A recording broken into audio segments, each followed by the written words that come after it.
Hello all, hope you all are well. तो चलिए आज एक बहुत ही इंपॉर्टेंट थ्योरम पढ़ते हैं फ्रॉम द चैप्टर सर्कल्स और अपनी अंडरस्टैंडिंग उस पर क्लियर करते हैं। तो थ्योरम क्या है, देखिए हमको बोला है if a line segment joining two points subtend equal angles at two other points lying on the same side of the line containing the line segment, the 4 points lie on a circle that is they are concyclic।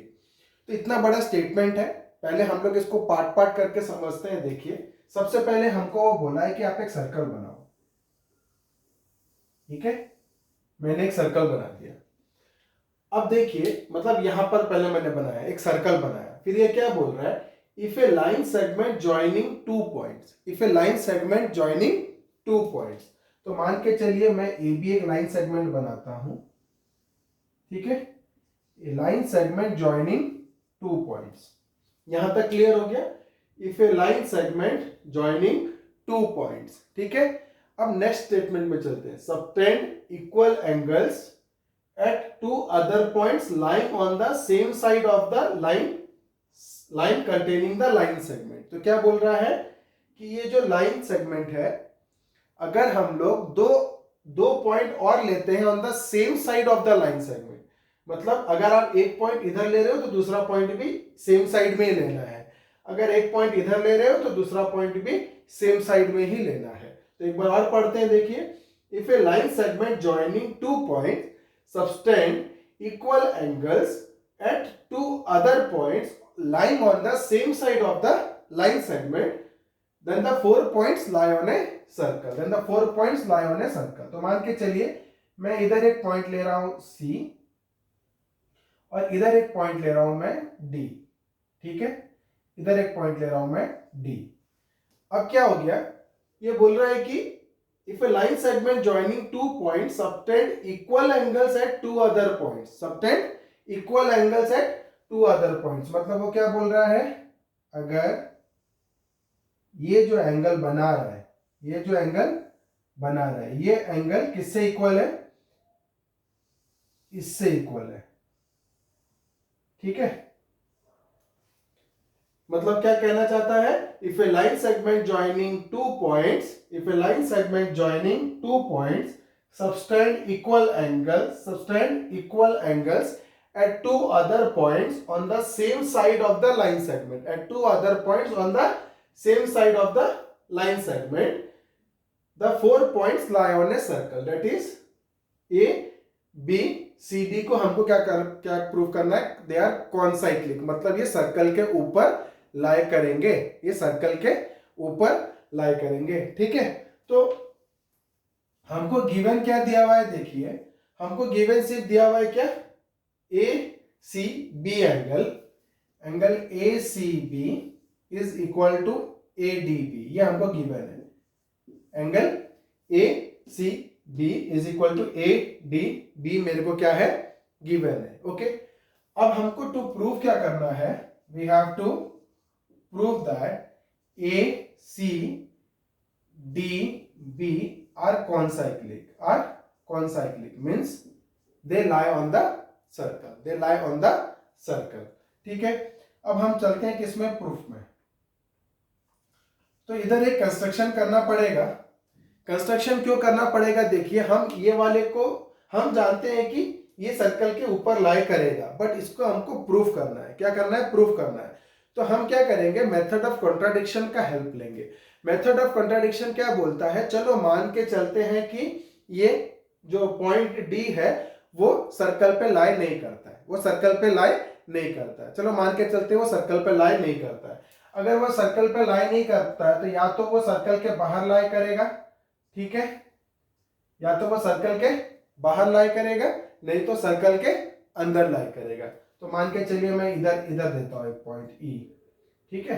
या तो वो D dash ले लेते हैं, या तो वो circle के बाहर लाई करेगा, नहीं तो सर्कल के अंदर लाई करेगा, सर्कल के ऊपर लाई नहीं कर रहा है।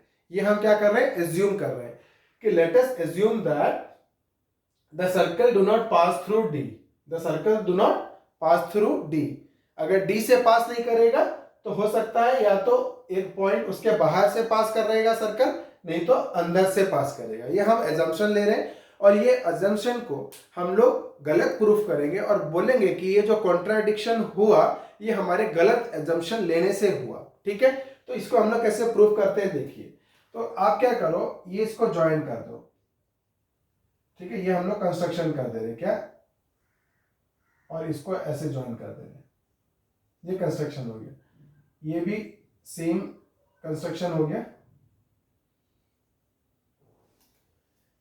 तो हम लोग कंस्ट्रक्शन क्या कर रहे हैं, draw D dash and join, draw D dash and join A D dash, join A D dash. ठीक है, join D dash and join A D dash and B D dash हमको ज्वाइन करना है, and B D dash. अब देखिए कैसे easily से हम लोग का ये प्रूफ हो जाएगा। तो हम लोग क्या एज्यूम कर रहे हैं, let us assume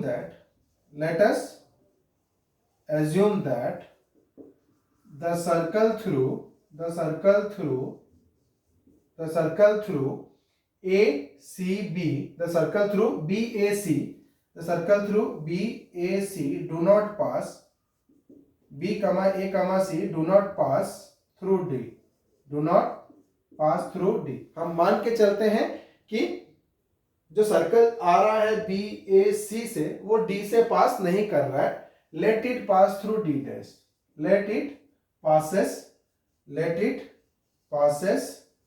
through D dash। ठीक है, हम मान के चलते हैं कहां से पास करेगा वो, D dash से, चाहे अंदर चाहे बाहर, किसी एक के लिए प्रूफ कर देंगे तो वो दोनों के लिए एप्लीकेबल हो जाएगा। अब देखिए हमने एज्यूम कर लिया कि वो सर्कल कैसे पास कर रहा है, BAC D dash से पास कर रहा है ना, BAC D डैश से पास कर रहा है। ठीक है, तो अगर ये सर्कल BAC D डैश से पास कर रहा है तो क्या होगा देखिए, देयरफॉर क्या हो जाएगा, अब ये सर्कल क्या हो गया, इस तरीके से ऐसे पास कर रहा है, मैं इसका एग्जांपल ले रहा हूं।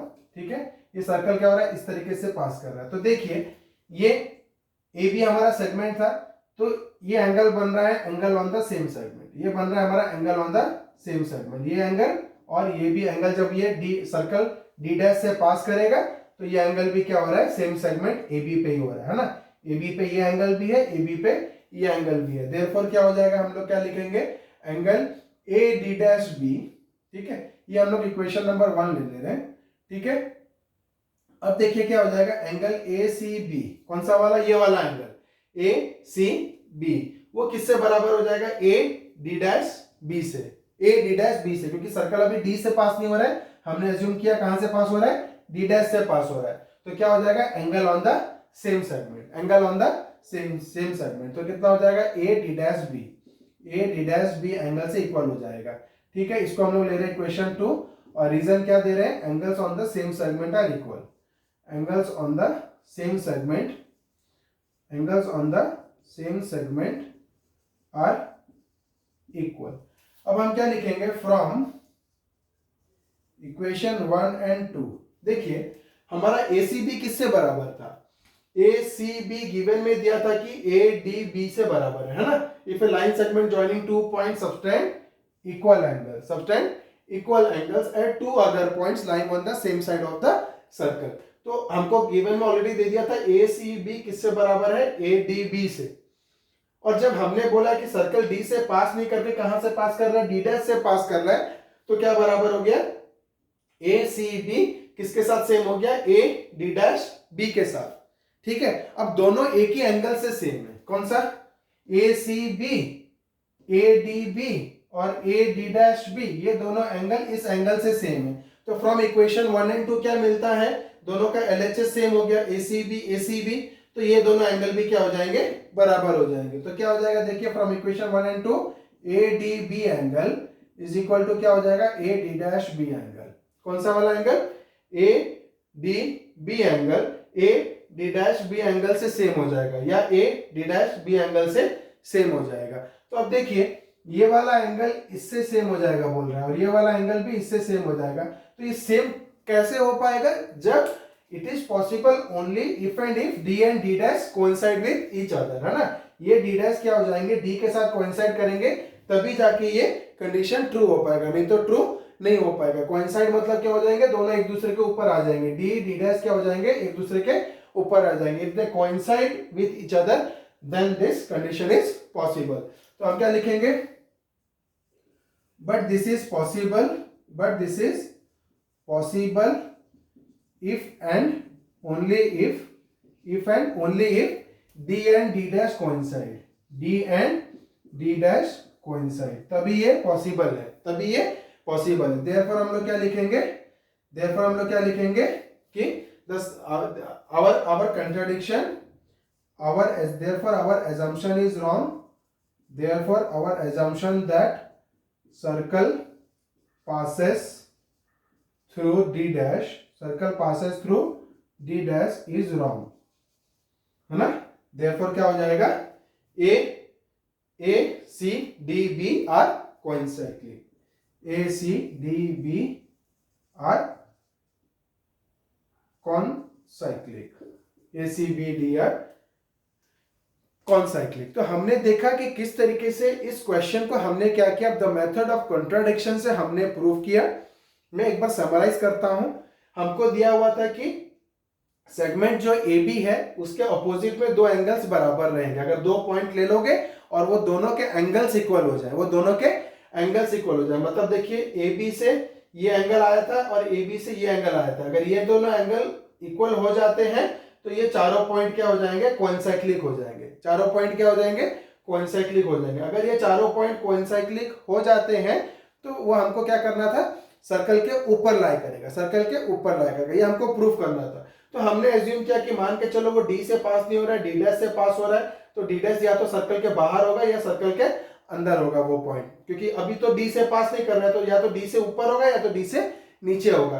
तो हमने मान के चला कि चलो डी डैश से पास हो रहा है सर्कल, तो फिर हम लोग क्या किए, angles on the same segment का कॉन्सेप्ट लेके, angles on the same segment का कॉन्सेप्ट लेके हमने दिखाया कि ये एंगल इससे बराबर हो जाएगा। बट ये एंगल जब इससे बराबर हो गया तो पहले ये एंगल इससे बराबर गिवन में दिया था, तो ये दोनों एंगल क्या हो जा रहे हैं, सेम हो जा रहे हैं। और ये तभी पॉसिबल है जब डी और डी डैश एक दूसरे के साथ कोइंसाइड करते हैं।